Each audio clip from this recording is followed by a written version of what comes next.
Hello, it's Kim. It is December 13th, Friday the 13th, 2024.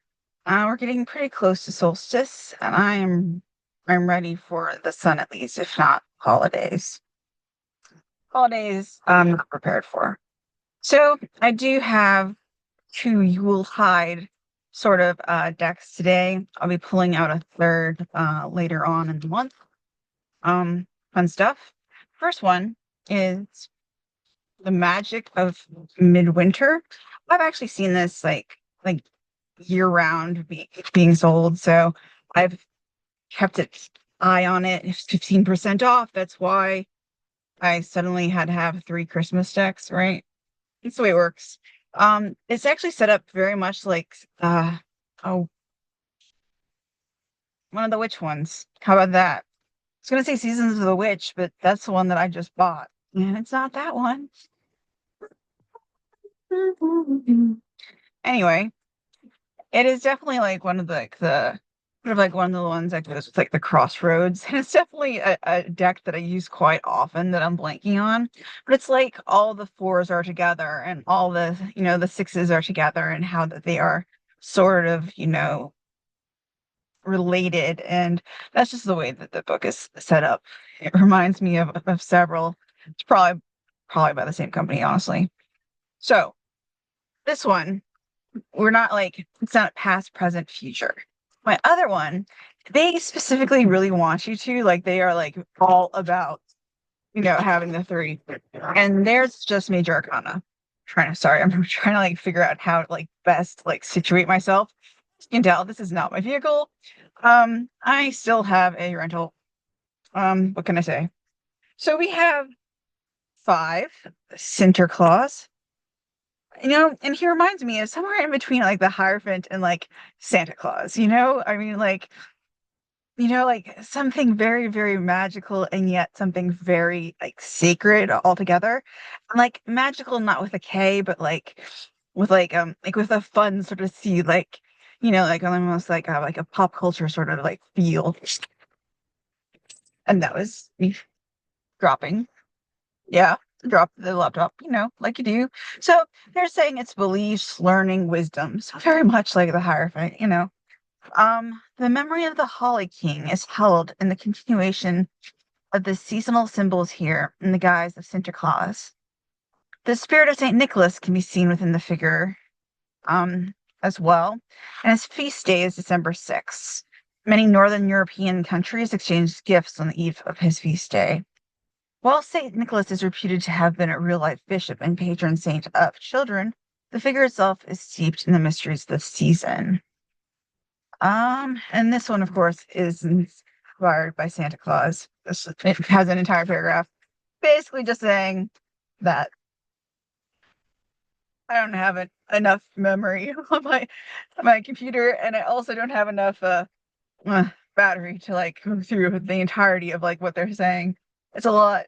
All right. To the child, the embodiment of wisdom and learning, teaching and tradition within the figure of Sinterklaas, the child perceives a magic with the C, not the K, of continuation held in the ever-evolving traditions. Sinterklaas represents the hook upon which many winter traditions have hung their coats and contributed to the mystery that he represents. Okay. So, what does having Sinterklaas, but not Santa Claus, mean for us? All right. They're saying that subtle yet powerful forces are at play and are attempting to teach you valuable lessons. This is a card that is striving to guide you into making wise decisions and taking all factors into account. And actually, since I've actually seen and read all the cards, I agree. Like this, like is like the one to start with. Like to start, going with, like as like a reading. Like to start with, forces are helping you. That's always a nice sign. And then, of course, we're going on a journey, like usual, almost like the Fool again, right? I know I'm setting off for a journey, hopefully. And so this is like both like the journey of, the season and of course the seasons of life. So they are basically saying not rely on knowledge alone. For Santa Claus tells us that knowledge itself does not always lead to wisdom. Align your virtues with a situation and reassess it using your wisdom. Trust your own sagacity to guide your ideals so they move in line with your virtues. Santa Claus is a teacher. This card may imply that the situation is here to teach you something of value. And always, the situation.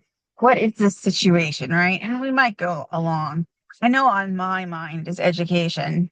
Okay, I'm going to put it up here again since I can go back and forth. Um, I know that mine is education, and it's kind of like a very scary, scary thing to even be trying to go to grad school. Like, I don't want to be like I'm hugely ancient, but I'm not a traditional student, and I'm I am smart, but yet at the same time, I'm also illiterate. And it's really weird to say that since I'm a writer, but it's true. I can't spell. I can't do all that stuff. I sort of used to before the aphasia, but not really that great either then, So I don't want to be like, it's all the aphasia. It's not. It's not my gift.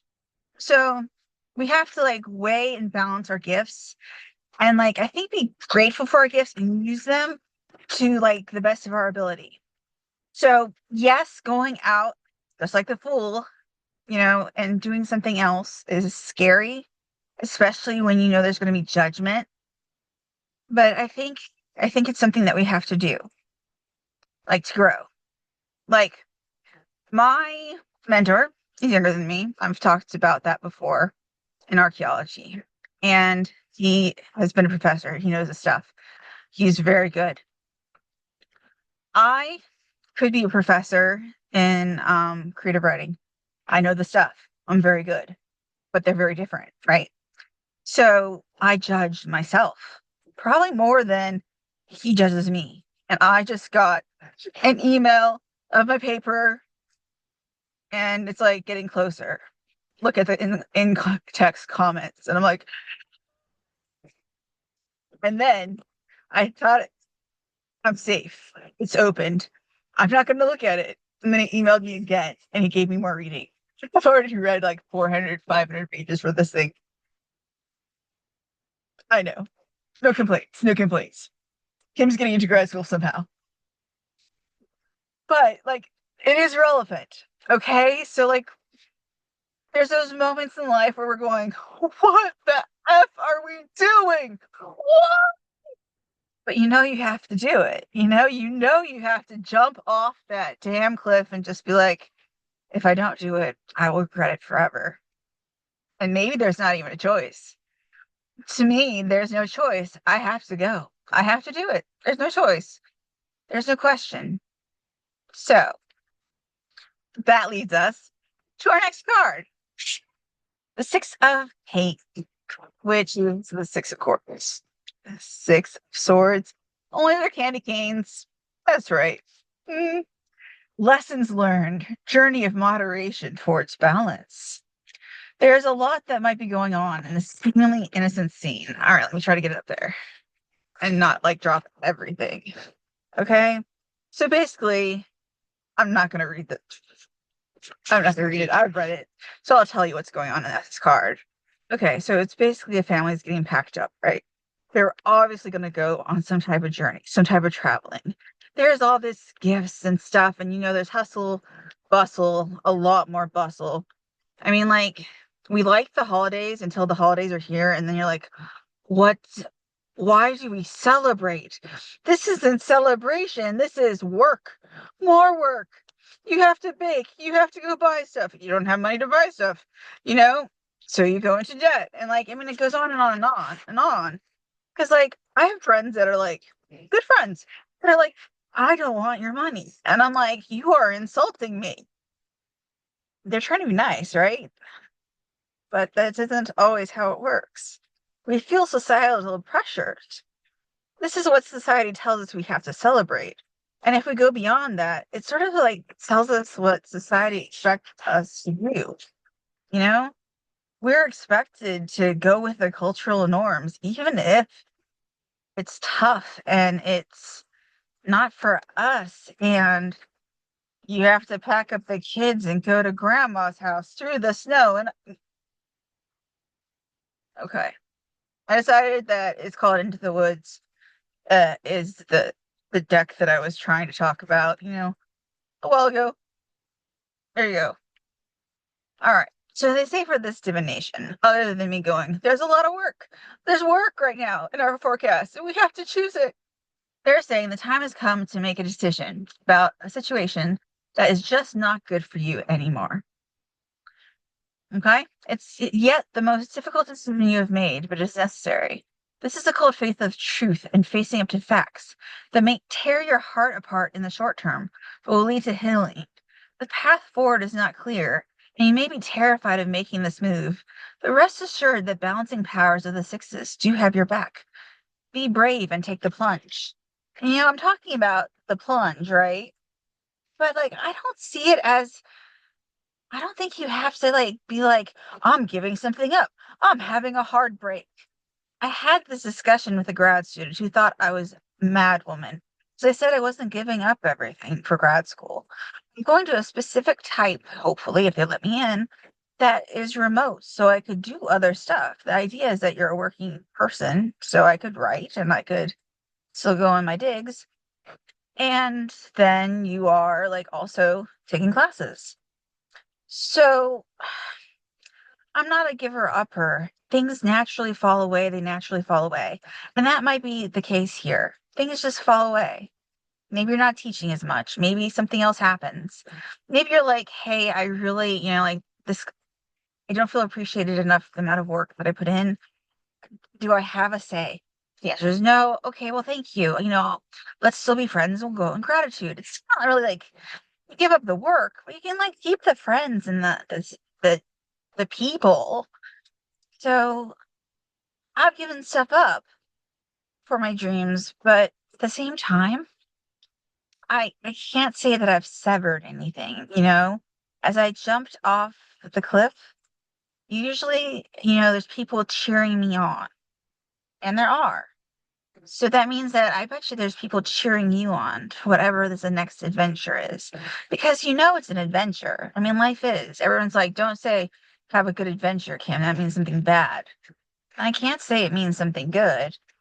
Adventures aren't always good, quote, quote, quote, right? They usually lead to really damn good stories. And sometimes, at least for a writer, that's better. All right, for our third card, it gets us set up for our next series over there. It's sitting down. This is the Eight of Queens. So the Eight of Swords. She is completely tied up, bound up. And in this one, she really can't untie herself. It's not like there's something there that like she can really do it herself. There's like her hand is sort of, able to maybe, but she's pretty much in a bind. In the snow, needs rescuing. I'm not going to say she's going to die, but perhaps needs some help to get herself away from herself. So, bondage, confusion, narrowness, restriction. It's something that we all feel at this time of year. And I feel like in general, it's something that we feel like all the like you ever feel like that all the time?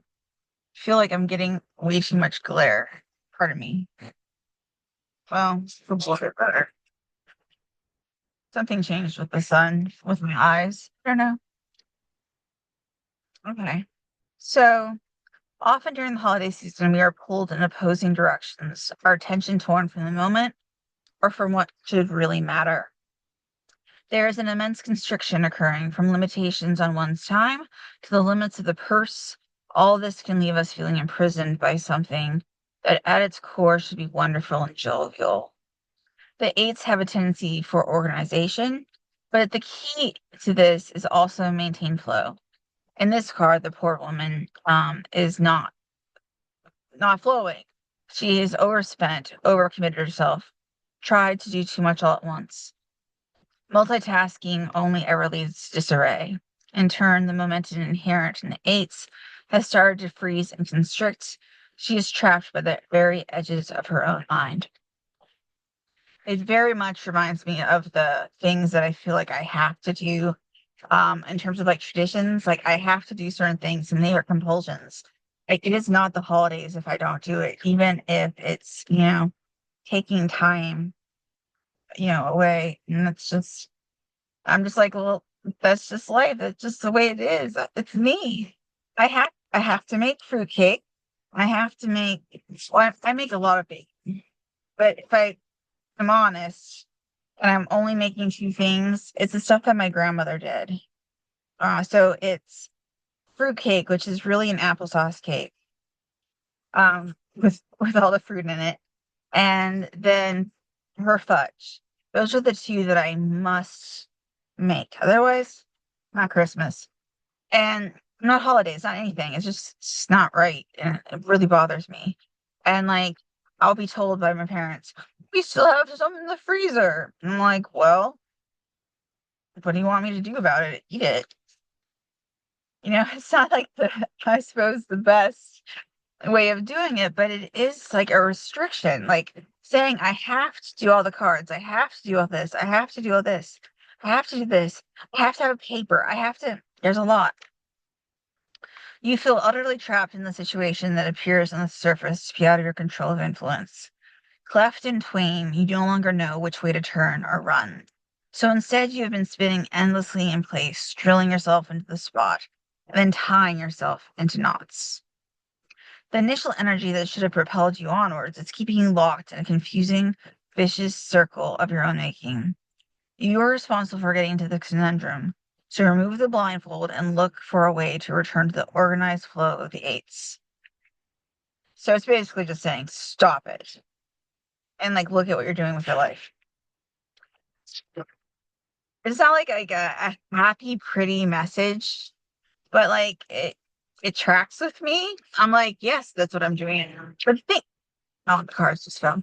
But the thing is that I own it. I understand that it's happening. I understand it's doing it.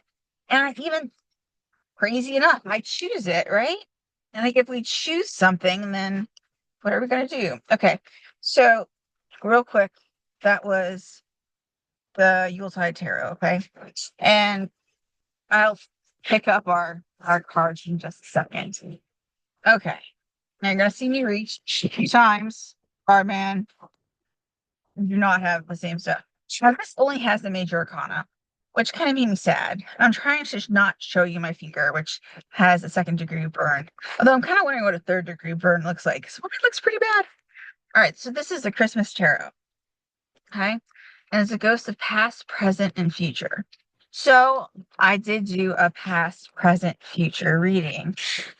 Future had two come out. They're of course paired, 5 and 6. So I'm like, okay, well, let's just, go with it. Now, I can give you the traditional like meanings and everything, but they do have like in their little booklet, they have like why they chose like the decorations they chose, the wreath, the mistletoe, etc. Okay. So in the past position, we have 13, death. Okay. And you can see that there's a bell there, sort of. It's not the best. I'm sorry. There, that's a little bit better. You can see my finger. Mhm. So death is always change. It's very rarely actually like death. Like people will freak out. Okay, don't freak out, please. Please don't freak out. So we are going through a change and some have been changing. So this is like a really good card to get, especially in the past. 'Cause that means we sort of changed and done the done. And we're back and on the circle again, or the wheel, or whatever you want to call it. Because we're just doing it again. All over, right? So they're basically saying grief must be gone through and then discarded before you consider a new way of looking at a situation. Stand up right now and take heart. And like, isn't that a great message? Especially when we're looking at the past. Let's say the past year, if that's like what is like resonating for you. The past year is over. We have changed. We have changed. The world has changed. Different people, different world, different life. And isn't it glorious? Now, I couldn't say that at the beginning of last year. Oh, isn't this year going to be glorious? But I'm kind of glad that the change is over and I don't have to worry about. There'll be more change, of course. There'll be more, and there'll be more tower moments, and there'll be more everything. But for our moment, it's in the past. The Christmas bell was traditionally rung just before Christmas Mass, connecting the season with clear sounds of profound experience, good or bad. Now bells come in all sizes and decorative natures and tout a season full of ringing clarity.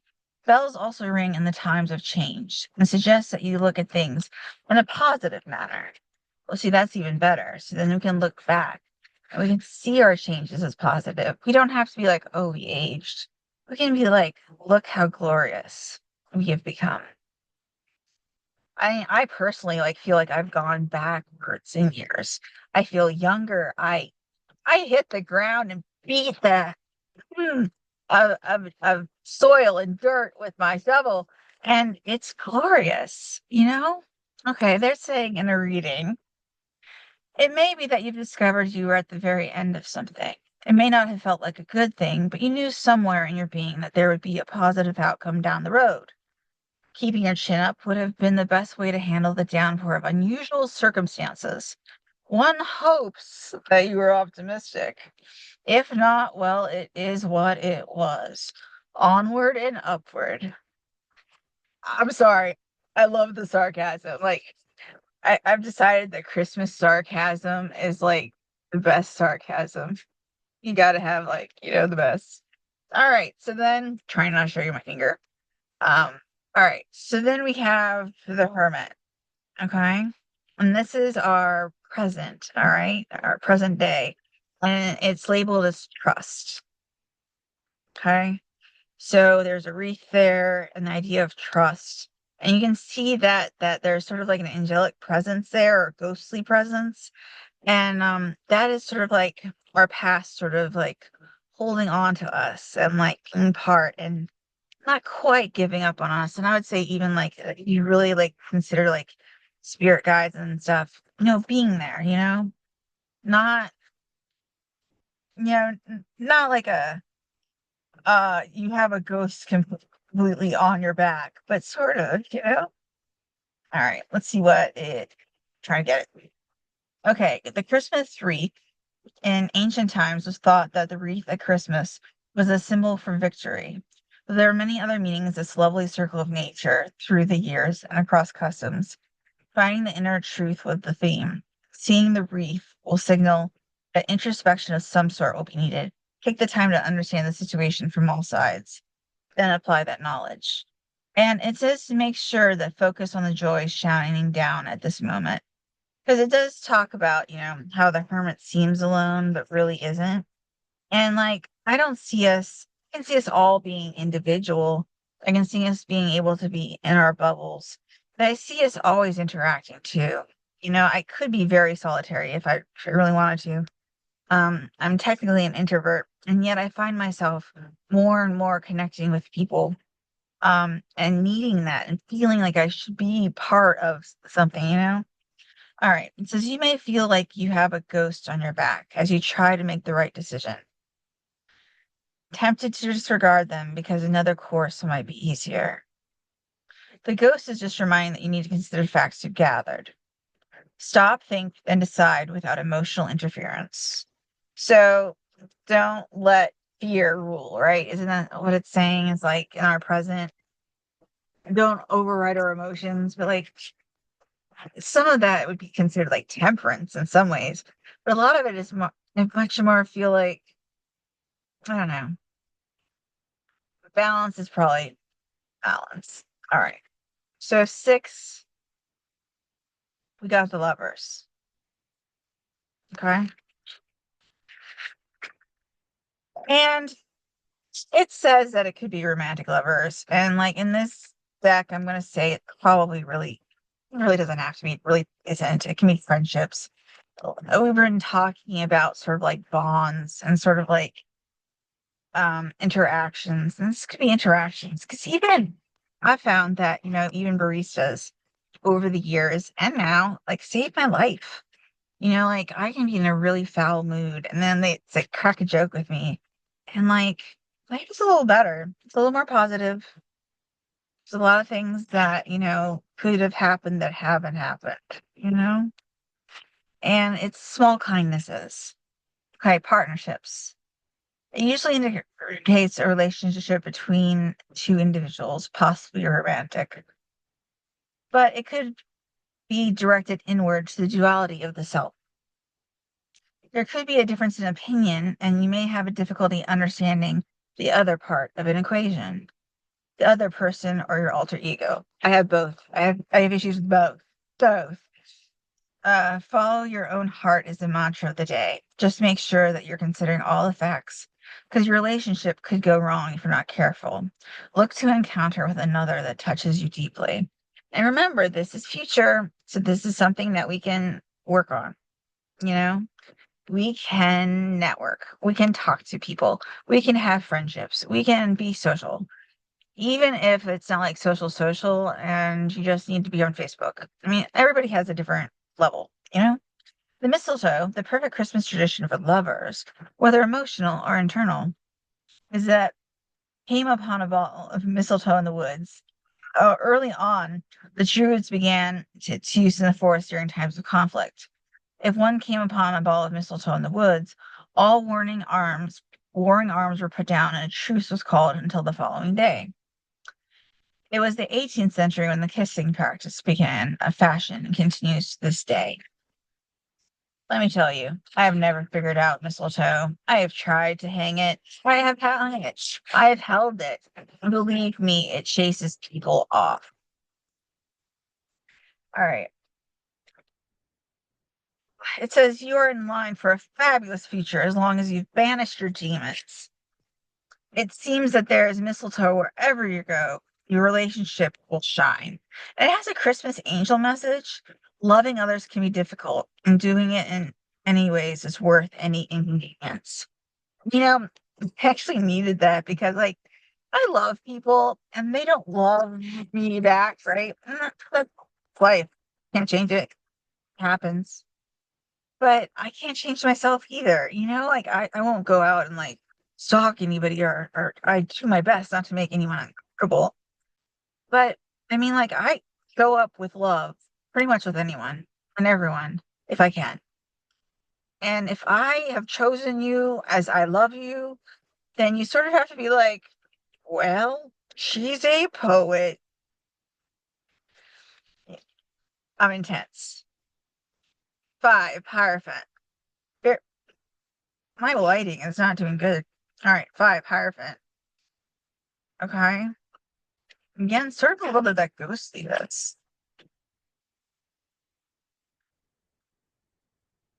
And it really wanted to come out. It was hyper come out. Like, the two of them were just like, flip it. The others, none of the other cards did.